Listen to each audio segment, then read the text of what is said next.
happen here in Vilnius, which is the NATO summit, to begin tomorrow. So of course, the big topic of the summit will be the war in Ukraine. And a big discussion or debate going on right now is whether or not, or really when and how, to admit Ukraine into the NATO alliance. So the Ukrainian foreign minister announced today that Ukraine has reached an agreement with NATO, which is to shorten the process for Ukraine to get in by canceling what's called the Membership Action Plan for Ukraine. But that's as President Biden has just stressed on this Sunday that right now is not a good time for Ukraine to join. And even without the war, even after the war, there still should be a process to look at more factors more comprehensively. I don't think there is unanimity in NATO about whether or not to bring Ukraine into the NATO family now. NATO is a process that takes some time to meet all the qualifications, and from democratization to a whole range of other issues. Meanwhile, Russia responded on Monday by saying that a Ukrainian membership in NATO would be deemed as, quote, a threat, which demanded a harsh response. And as Western leaders gather here, a top Russian official also visited China, met with Xi Jinping, and said on Monday that, quote, Russia can count on a firm and reliable friendly shoulder in China. So it remains to be seen whether not just the issue of Russia and Ukraine, but also the threats coming from China will become a major topic here at the NATO summit in Vilnius. Chris. Thanks, Iris. The Biden administration is sending controversial cluster bombs to Ukraine. The bombs are known for killing civilians years after a conflict. Joining us to discuss is international military strategist, retired Lieutenant Colonel Darren Gobb. He spent 28 years in military service with 7 years in command and 3 years training military forces for combat. Lieutenant Colonel Darren Gobb, thank you so much for joining us. Hey, Chris, thanks for having me this morning. Good to see you. Colonel, how is President Biden's decision to send cluster bombs to Ukraine likely to affect U.S. relations with NATO and its other allies? Well, Chris, it first started off with the fact that the U.S. is one of those few countries that actually haven't signed on to the Oslo Accords regarding the use of cluster munitions, and primarily because of its dangerousness to civilians and how many years they can last on the ground. And Afghanistan is a perfect example of how a country can be covered with mines or various munitions and take decades to clean up. So the concern with this is the fact that we're bypassing even some of our own laws, and Biden has waived the rules regarding the use of these munitions overseas. That is causing a direct conflict with many of those NATO nations in Europe who specifically are part of the Oslo Accords, who said they would not take part in the use of these weapons or storage or manufacture as well. So this is just another one of those fractures in the NATO alliance that's really coming at a bad time as they head into the NATO summit this week. Now, Biden has waived established rules to approve this shipment. Tell us more about these rules, why they were created, and why they were put in place. Well, they were put in place to minimize the number of duds that could hit the ground. And our rule is a 1%. So clearly, if 100 bomblets are in one of these and one of them doesn't go off, that is what we consider within our own rules average or fair to be working with. The rules that were waived were to say, hey, we're going to allow this to be more of a 3 times that dud rate, and we're going to ship them overseas anyways. That just creates a 3 times more of an opportunity for things bad to happen. And I don't agree with it. I don't like it. But I think that people should know that rule was waived in order to ship these to Ukraine in the first place. And it's important to know that there are many other effects as well besides that. Now, we're sending a lot of weapons to Ukraine. How is this affecting our own military readiness? Chris, that's actually one of my chief concerns with all of this. And it's not just around cluster munitions. It's about everything that we send over to Ukraine. Now, everything we're sending there is something we can't use here. Now, some of it, of course, is material that we would probably never use except for in the worst case emergency conditions. But when we're talking about munitions, we're talking about something right now that is going to take another 10 or 15 years for us to replenish our own stockpiles to the point where we are as ready as we truly say we are. And that's my main concern. If we don't want to have start a war here, and we have nothing to fight that war with in the first place. That's really essentially what we've done to ourselves. And it would take that long to replenish these stockpiles if we started today. America has lost a lot of its edge when it comes to our ability to use our industrial base to manufacture things. Does that mean we can't get it back? We can if we have a reason to. But right now, we're sending it overseas, but we're not rebuilding it at the same pace back here the way we should, and keeping it for our own military. Lieutenant Colonel Darren Gobb, International Military Strategist, thank you very much for your time today. Thanks, Chris. Have a good day. President Biden was criticized for seemingly revealing that the U.S. is low on key munitions related to the war in Ukraine. Some felt Biden exposed a U.S. military weakness in an interview on CNN that aired yesterday. The Ukrainians are running out of ammunition. The ammunition that they call them 155 millimeter weapons.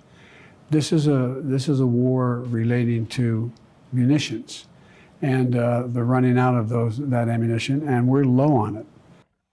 Many countries have criticized the U.S. for sending cluster munitions to Ukraine because of their long-term impact and potential for civilian casualties. They're also known for having a high fail rate. Biden defended the move by revealing the U.S. is low on the more desirable form of ammunition. Democratic presidential candidate Robert F. Kennedy Jr. weighed in on the issue. He tweeted that the White House press secretary called the use of cluster bombs a war crime last year, and that Biden himself was opposed to selling them to Israel in 1982. A White House official responded to the criticism. The official told Fox News the military has specific requirements for the weapons and ammunition maintained in reserve in case of military conflict. The official said everything sent to Ukraine is in excess of that. The leader of the Wagner mercenary group, Yevgeny Prigozhin, apparently met with President Vladimir Putin just 5 days after the mutiny.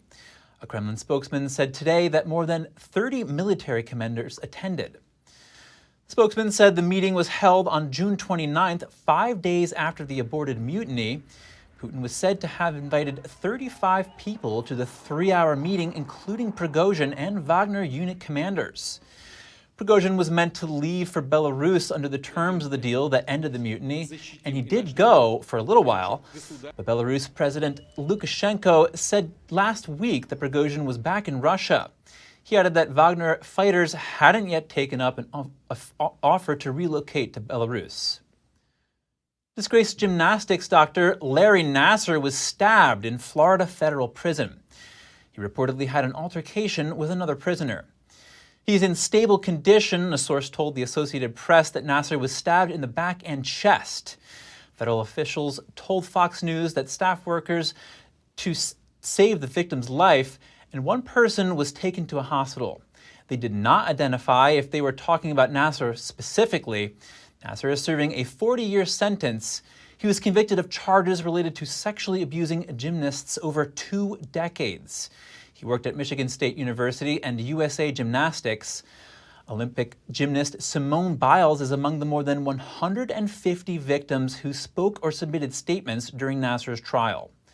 Victims are suing the FBI for over $1 billion for failing to stop Nassar sooner.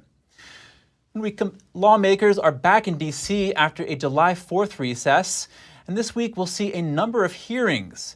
Here's an overview of 2 of the more notable ones. Senators are back in session Monday, while House representatives are set to return on Tuesday. On Wednesday, FBI Director Christopher Wray is scheduled to testify before the House Judiciary Committee. Many are awaiting Wray's testimony as some Republicans are calling for the FBI director to be impeached. The hearing will cover alleged politicization of the FBI under the direction of Wray and Attorney General Merrick Garland. Republicans say many law enforcement agencies hold a bias against and are unfairly targeting Republicans. Congresswoman Marjorie Taylor Greene introduced articles of impeachment against Wray in May. She's accusing him of facilitating the development of a federal police force to intimidate, harass, and entrap American citizens that are deemed enemies of the Biden regime. On Tuesday, officials from the PGA Golf Tour will testify before the Senate Committee on Homeland Security and Governmental Affairs. This comes after the PGA Tour merged with LIV Golf. The merger is controversial because LIV is based in Saudi Arabia, a country with known human rights abuses. Some are accusing the Middle Eastern country of so-called sports washing. This is when nations use sports to create a better image around the world. Democratic Senator Richard Blumenthal sent a letter to the PGA Tour Commissioner and Live Golf CEO last month. He points out that while few details about the agreement are known, PIF's role as an arm of the Saudi government and PGA Tour's sudden and drastic reversal of position concerning Live Golf raises serious questions regarding the reasons for and terms behind the agreement. The merger between PGA and Live will create a new entity. However, little is known about the exact plans. Names are also not known yet. 2 top PGA officials are set to testify on Tuesday. Congress's biggest priority, however, is government funding. A new deadline is yet again emerging before which Congress has to pass appropriations bills to avoid a default on the U.S. debt. Similar to the situation we recently saw, House Republicans want more spending cuts, going back to 2022 level spending.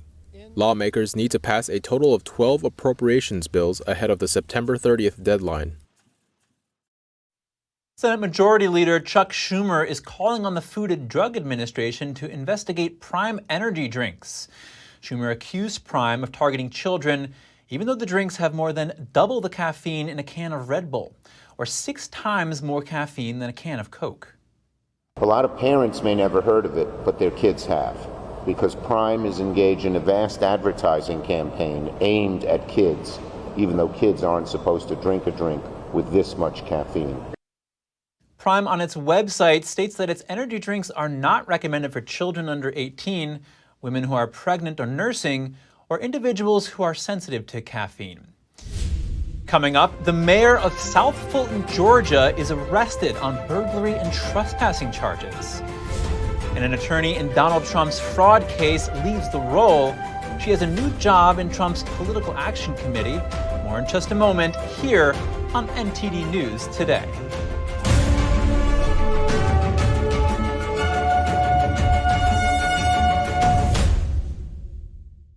Did you know ESG is impacting every part of your life? From rising gas prices to global food shortages to out-of-control inflation, even losing your freedom of speech and being censored on the internet. It's all being driven by ESG ideology. Who's in control? What can you do about it? Find out in The Shadow State, the first documentary exposing ESG. The ESG movement of governments and corporations operates in the shadows. Only the light of truth can expose it. Watch The Shadow State documentary, streaming now. Tired of scrolling Netflix? Trying to find something that's worth watching? Want to skip the censorship in mainstream media? Well, now you can with Epic TV. New exclusive content every day with over 100 never-before-seen movies, films, and documentaries. Available and streaming now at your fingertips. For a limited time now, you can get 60% off Epic TV by subscribing or upgrading to a yearly plan. Plus, get an additional $10 credit to rent featured movies on Epic Cinema today. Skip mainstream narratives and find quality family entertainment from the comfort of your very own home. Say no to big tech and subscribe to Epic TV.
Here you go.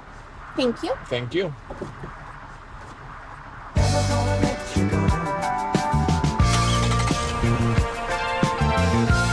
Anyone who's ever sold a home will tell you it's really hard. And it's one of the biggest financial decisions you'll ever make. That's why who you work with matters. Together with HomeLight, we take care of every detail.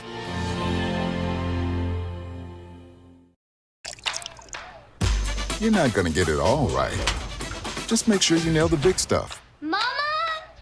Like making sure your kids are in the right seat for their age and size. Get it right at nhtsa.gov/the-right-seat.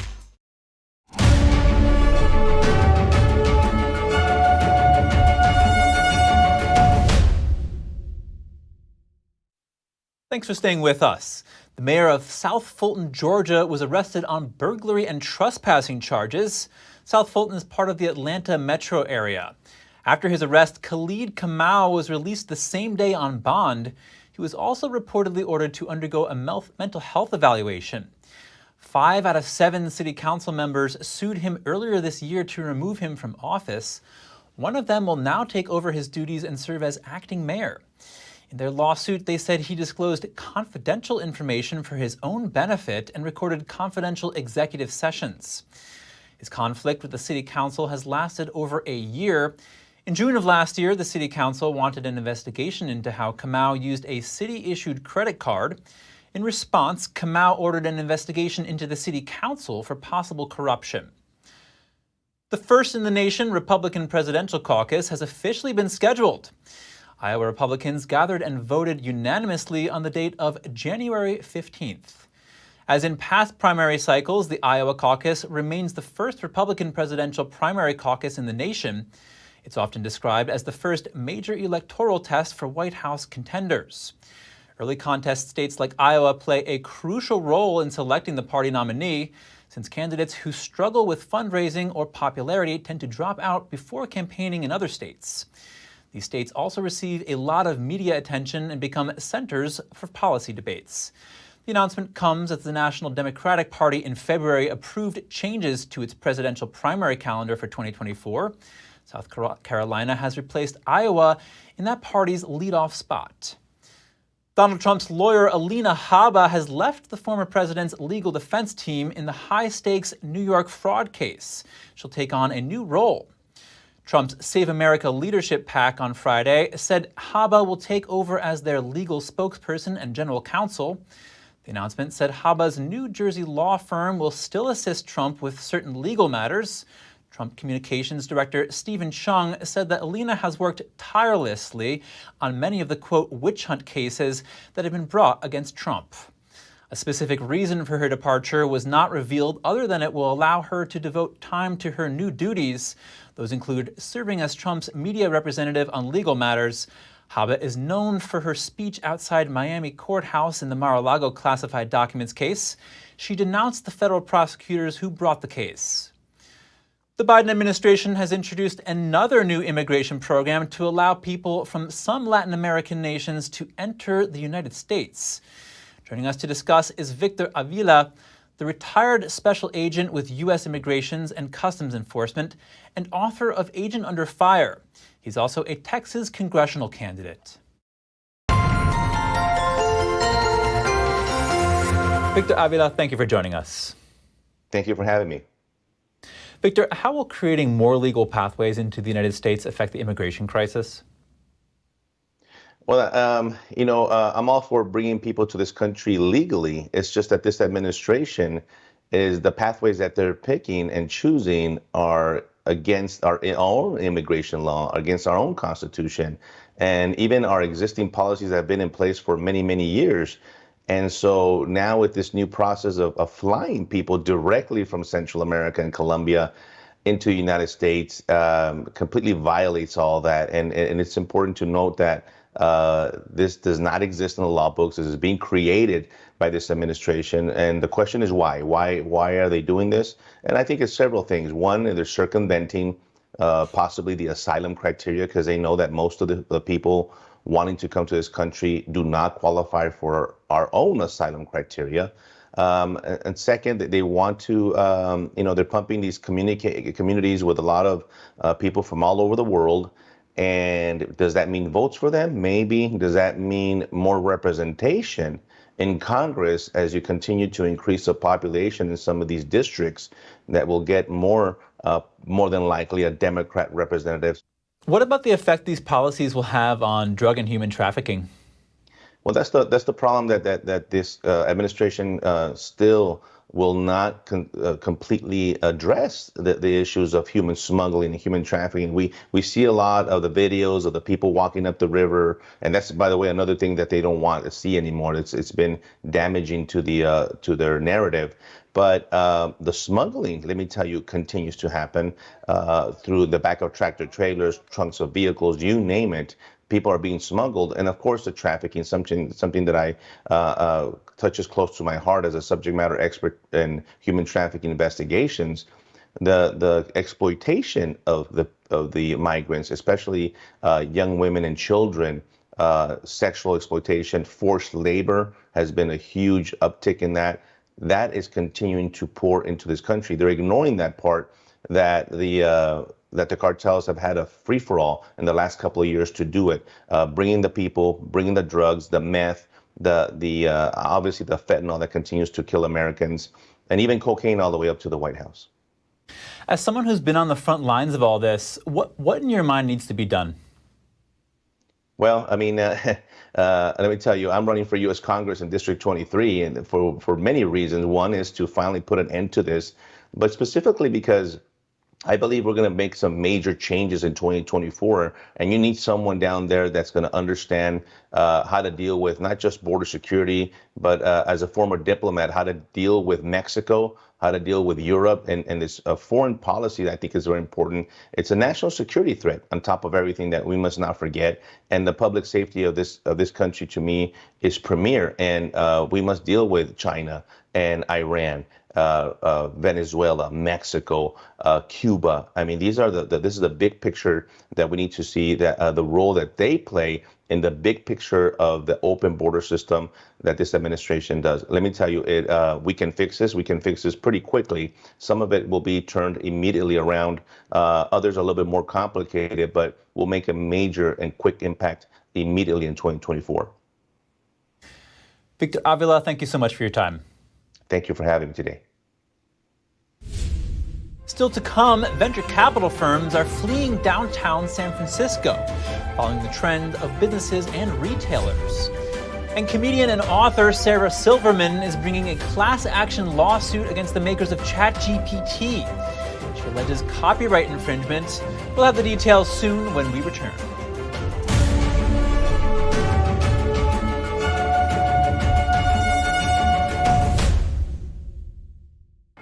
What does it mean to devote your life to the truth? Does it mean investigating communist subversion here in America? Does it mean exposing the deadly fentanyl crisis in the Midwest? Or spending late nights and covering deep government corruption? Because at a time when America's traditional values are under attack, it's the responsibility of righteous journalists to uphold truth and tradition.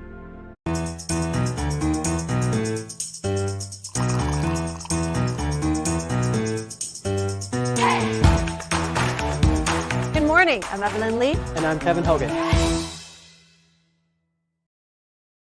The stories that need to be told, the voices that need to be heard, the truth you need to see.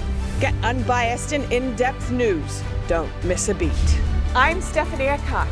At NTD, we're here for you.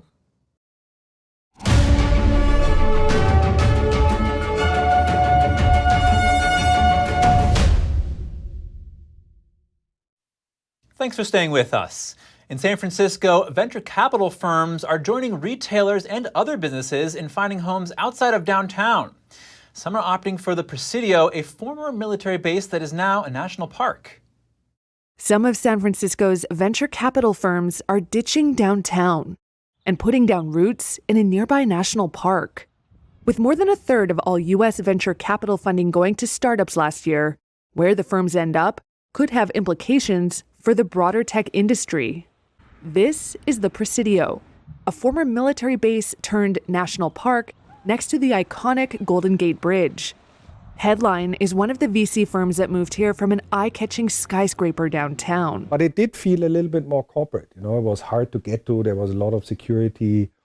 Combined with the pandemic, shuttered businesses, and a city center already struggling with drugs and homelessness, managing partner Matthias Schilling says it was time to make a move. And then we ultimately came to the decision to come here to the procedure because it really represented what we thought the future work should be. Molly Martell is vice president of brand at Headline. Downtown San Francisco was never a place I wanted to go. If I had a client meeting downtown, I wanted to be in and out as efficiently as possible. And I think that part of town just hasn't evolved in so long. And my hope is that with all the attention it's getting now, post-COVID, and with people not wanting to spend time there because they're not being forced to, I hope that that's a catalyst for change for that neighborhood.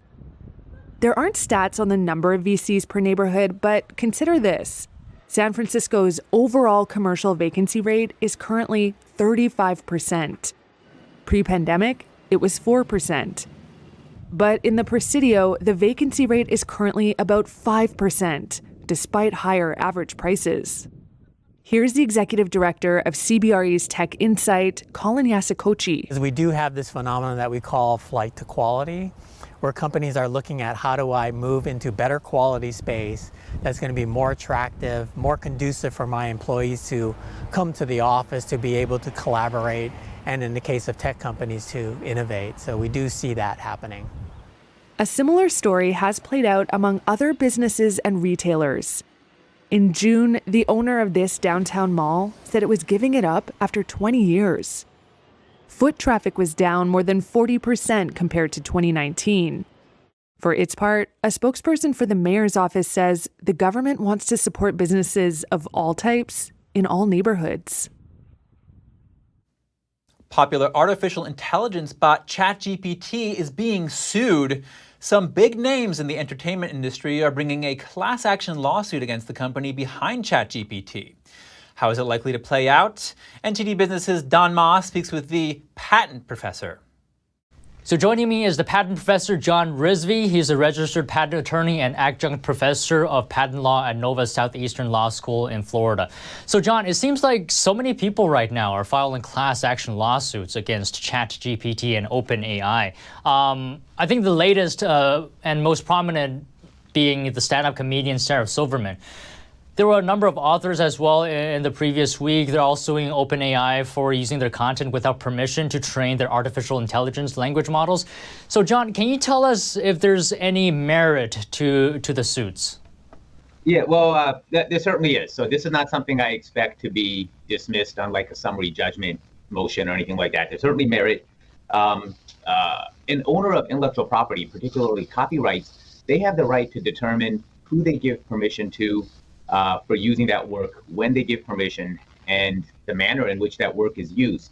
So the central issue here is that these authors are claiming that the only way that ChatGPT is able to provide such a detailed summary of their books is if they have access to complete work.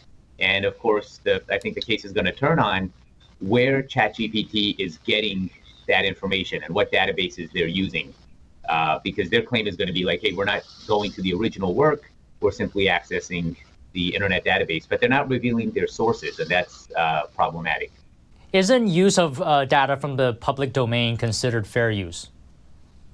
So fair use is certainly a defense to copyright infringement. One of the major factors for fair use is whether the use is of a commercial intent or if it's of a nonprofit intent. So in the past, when there's a Supreme Court decided a case on Sony VHS cassettes and whether homeowners, individual consumers, had the right to record shows and watch them later on. And that was permitted under fair use. But a big factor was that the consumer was not going to sell or in any way profit from recording a TV show. They're going to record it and watch it themselves. It was used for time shifting and there's no profit incentive.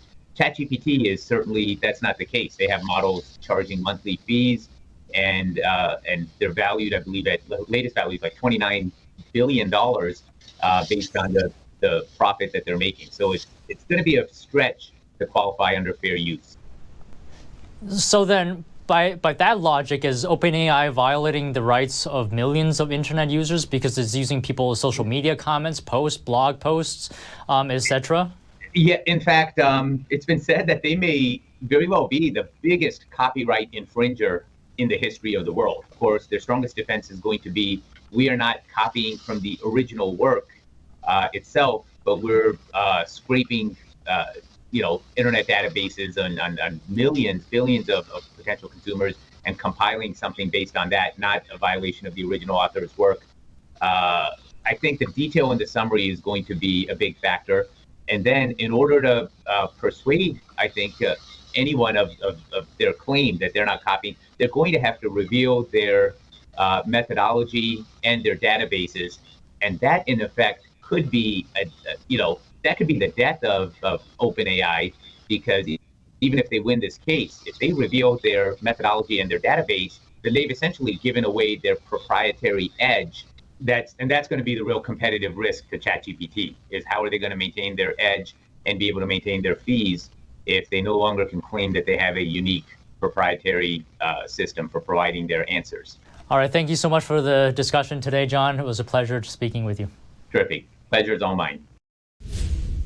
Coming up, Chinese leader Xi Jinping meets the Solomon Islands Prime Minister in Beijing. Islands have agreed to host Chinese police training. And Treasury Secretary Janet Yellen says her visit to China was direct and productive. We have some key takeaways from her 4-day trip coming up after the break.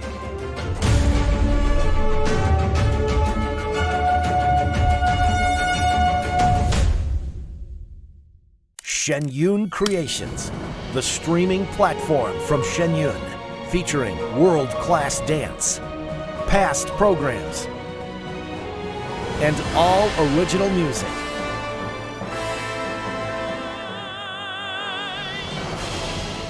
Masterclasses, behind the scenes, comedy, and more.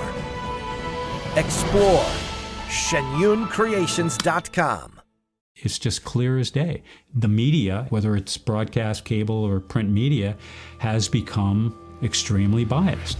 And I started looking online for alternative ways to get information. And I saw an ad for a free trial. And I looked at it and I said, Epoch Times. I mean, come on, this is end of days type of stuff. I mean, what are they going to be talking about here? And I said, well, it's a free trial. Let me dig in. Is it giving me both sides? Is it giving me an objective point of view here? I have looked for opportunities to see where they might be biased, and I don't find it. It has given me a level of trust in media that I didn't think I'd ever get back. I love the Epoch Times because it has renewed my faith in the idea that a reliable, responsible, non-biased source of information is available. And I can say that I love it because of that. Hey Bobo, do trees tell each other stories? I'm sorry, I'm afraid I don't know that. Hey, why don't we go find out? Listen. Can birds draw pictures? I don't have an answer for that. Dad, do stars visit their friends? Look!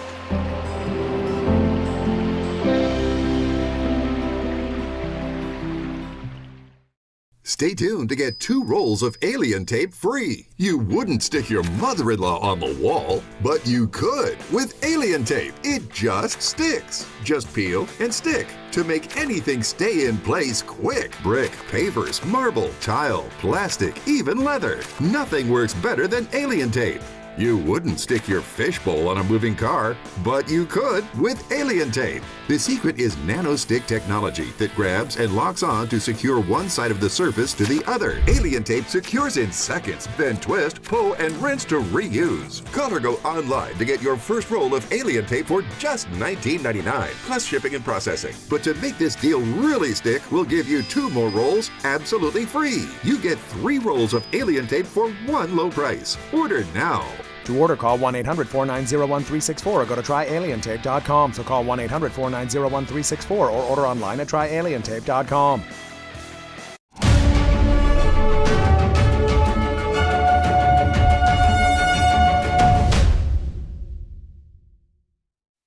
Welcome back. North Korea has accused the United States of flying spy planes over the country and threatened to shoot them down. That's according to a statement today from state media KCNA News, which quoted North Korea's Ministry of Defense. The statement said that a plane flew into North Korean airspace, quote, dozens of kilometers over its East Sea several times. It also said there's no guarantee that a shocking incident such as the downing of a U.S. Air Force reconnaissance plane will not happen. South Korea's military said North Korea's claim of airspace violation was false. U.S. air surveillance assets conduct routine reconnaissance flights around the Korean peninsula, and North Korea's claim of airspace violation is not true. We strongly urge the North to immediately stop creating tension with these false claims. Last month, an American cruise missile submarine made a port call at Busan in South Korea that came amid air and Navy drills being conducted by U.S. and South Korean forces, also involving a U.S. aircraft carrier and heavy bombers. Chinese leader Xi Jinping shook hands with Solomon Islands Prime Minister Manasseh Sogavare in Beijing today. The two leaders agreed to deepen ties. Sogavare also signed a policing deal after an earlier meeting with Chinese Premier Li Qiang. The pact aims to boost Chinese police training in Solomon Islands. Sogavare will be in Beijing until Saturday to officially open an embassy in the city. This is his second visit to China since he took office 4 years ago. Back then, his country switched diplomatic ties from Taiwan to China. Last year, it signed a secret security agreement with China. Washington has been concerned that the deal could give Beijing a military foothold in the South Pacific. To counter Beijing, the White House is planning to reopen its U.S. embassy in the Solomon Islands. U.S. Treasury Secretary Janet Yellen is back from a 4-day trip to China.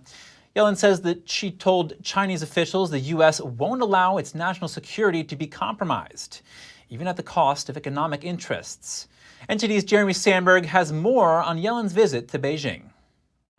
Yellen says talks in Beijing were direct and productive. Although the trip didn't result in any major breakthrough between the two countries, Yellen says she was able to press her Chinese counterparts about the regime's unfair economic practices. Fair treatment is critical so American firms and workers compete on a level playing field and benefit economically from trade and investment with China and the huge market it presents for American goods and services. I also expressed my worries about a recent uptick in coercive actions against American firms. The visit came just days after China retaliated in a tech war with the U.S. by announcing restrictions on exports of two strategic materials needed to make semiconductors, solar panels, and electric vehicles. Yellen says she defended U.S. measures on trade that China claims is hampering its tech industries and assured officials that the U.S. is not looking to decouple from China. She called the idea disastrous for both countries, destabilizing for the world, and virtually impossible to undertake. We want a dynamic and healthy global economy that is open, free, and fair. The Treasury Secretary says the U.S. means to diversify critical supply chains and will continue to take necessary targeted actions to protect its national interests and those of its allies. I feel confident that we will have more frequent and regular communication. The Commission on the Theft of American Intellectual Property estimated in 2017 that the U.S. economy suffers an annual loss of up to $6 billion due to the Chinese regime's intellectual property theft each year. Jeremy Sandberg, NTD News. A Chinese-funded power plant promised as a major source of energy for Jordan, what was once considered a landmark project has become a source of bitter controversy, sounding a wake-up call about Beijing's influence in the Middle East. Let's find out more. Deals surrounding the Ararat power plant put Jordan on the hook for billions of dollars in debt to China. The Middle Eastern desert kingdom lacks natural resources, but boasts the fourth largest concentration of shale oil in the world. Over a decade ago, China came with an offer of building a shale oil station, plus a generous loan aiming at providing 15% of the country's power supply. But extraction has proven costly, risky, and technically challenging. As the project lagged, Jordan struck another deal with Israel in 2014 to import natural gas, and interest in Ararat waned.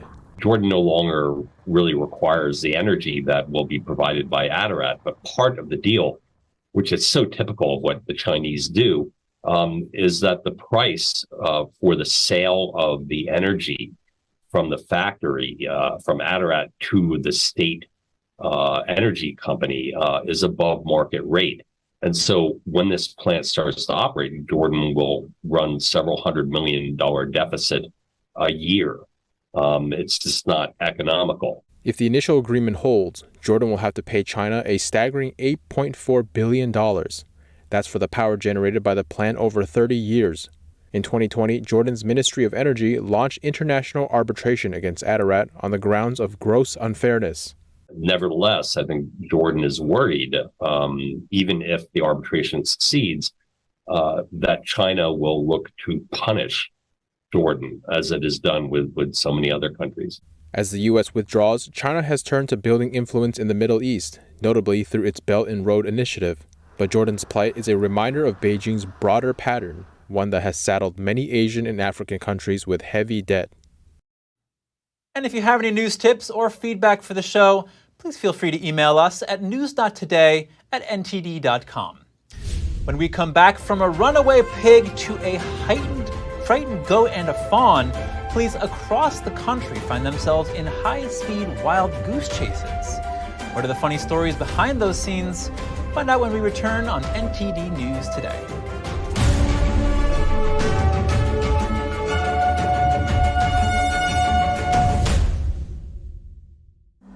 Life doesn't always give you time to change the outcome. Prediabetes does. 1 in 3 adults has prediabetes, but with early diagnosis, prediabetes can be reversed. And you can change the outcome. Take the 1-minute prediabetes risk test today. Go to doihaveprediabetes.org. It's a painting that is peaceful. There's a lot of beauty in it. And you forget about whatever you might be worried about.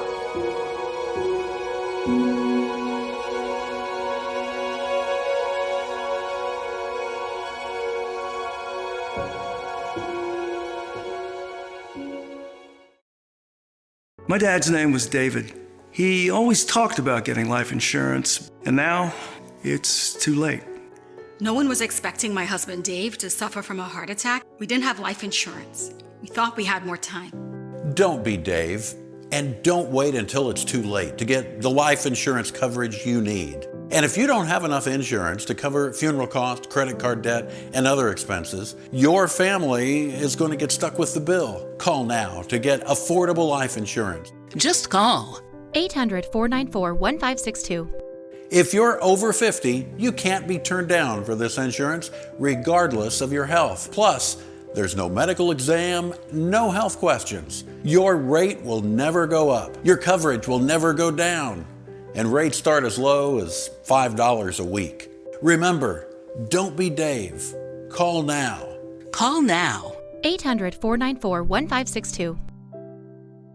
One single person is sometimes all it takes to change the course of history. With courage and great effort, our ancestors built the pillars we stand on today, leaving us a legacy of art, music, and wisdom.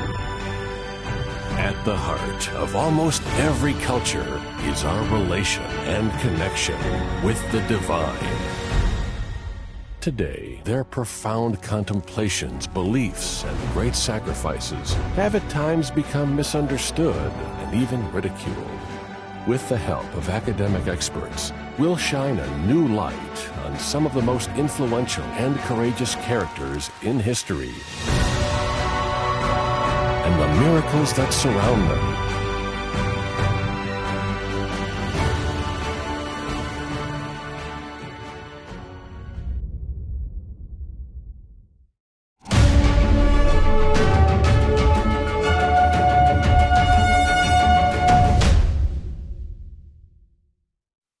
Welcome back, everyone. Next up, we have some amusing animal footage from the weekend. We start with a collection of unusual police chases. Police in Louisville, Kentucky took off in pursuit of a runaway pig. Officers and residents were seen chasing the potbelly pig. 2 even fell over in the chase. The officers said they finally managed to corner the pig in a backyard. They used the dog pole to load the animal into a large crate and returned it to its home.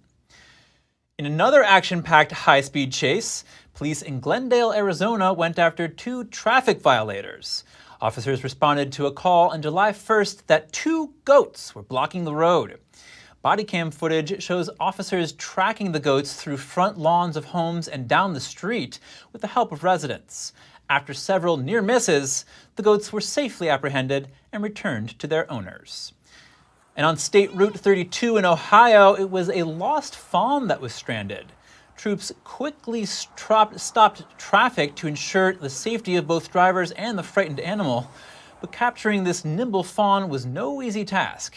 It skillfully evaded would-be rescuers, but it was eventually caught and returned to the forest. Turning to the water, a San Diego surf park attracted a new visitor, a baby seal named Sammy. He's jumping up on human surfboards to ride the waves. Surfers are careful not to touch him, but he just seems to enjoy the ride. That reported the incident to the SeaWorld, and we're told that despite the unusual behavior, Sammy is a healthy, playful seal. And an underwater music festival in Florida showcased divers dressed as mermaids. The sea-themed playlist featured the Beatles' iconic song Yellow Submarine and the soundtrack of films like Pirates of the Caribbean and The Little Mermaid. The annual show highlighted the preservation of Blue Key Reef, the only living coral barrier reef in the continental U.S.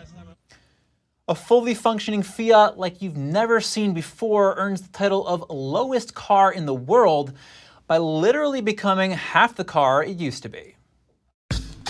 How low can you go? In the custom lowrider car game, that's the question.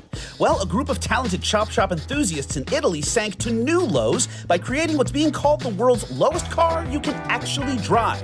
No, you are not seeing things. It's a fully functioning Fiat Panda that was literally cut in half and re-engineered by the cartists at the Carmageddon Collective. The result is a mind-bending effect that makes it look like the car is swimming through the pavement. The fact that the creation resembles a glitch from Grand Theft Auto is perhaps fitting, considering the steering wheel was replaced with more of a video game controller. So the cramped driver inside this kooky custom ride can get the lowdown while they lay down, cruising all around town, inches from the ground. You may have tried different variations of meditation, but have you tried traditional meditation? This ancient method has the ability to truly benefit your health. Here's Gina Marie with Strong Mind and Body.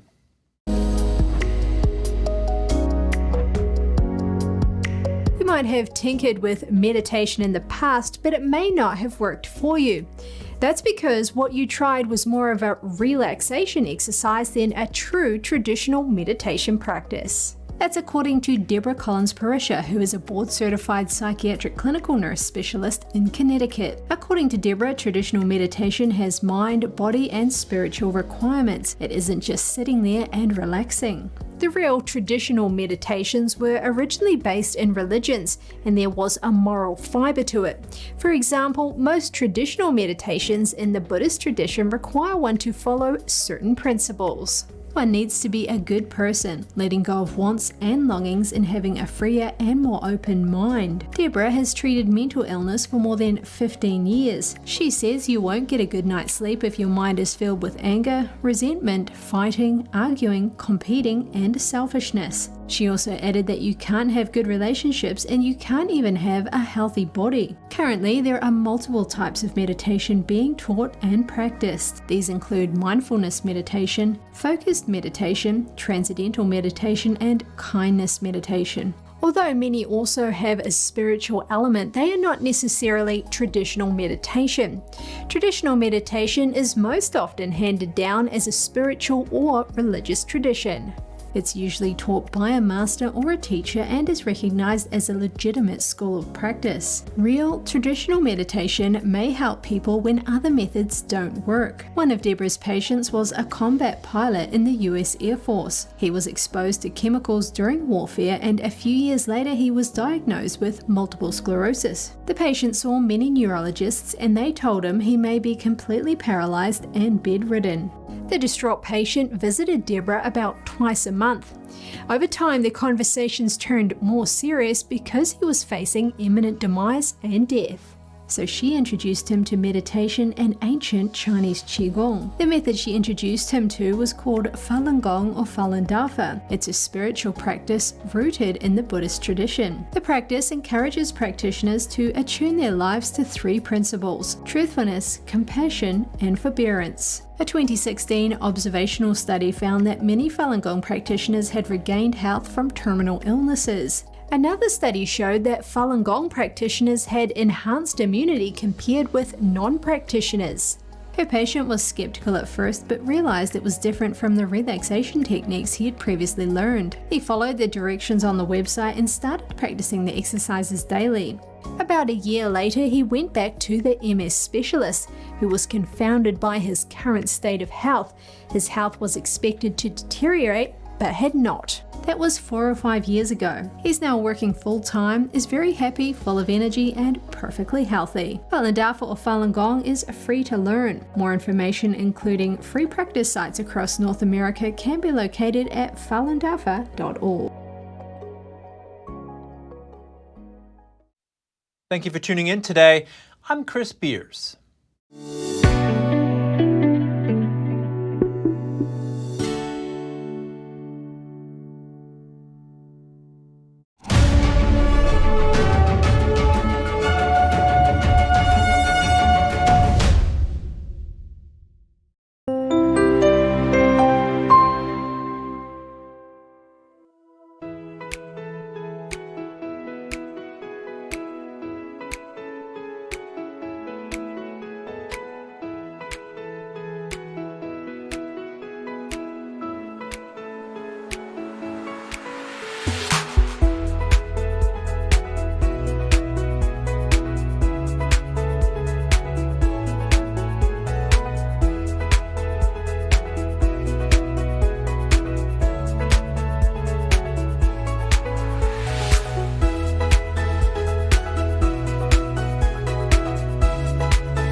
Thanks for watching us on YouTube. Did you know YouTube only keeps selective videos on its platform? So if you want to make sure you get the full picture, just subscribe to our newsletter. Go to newsletter.ntd.com and sign up. It's free.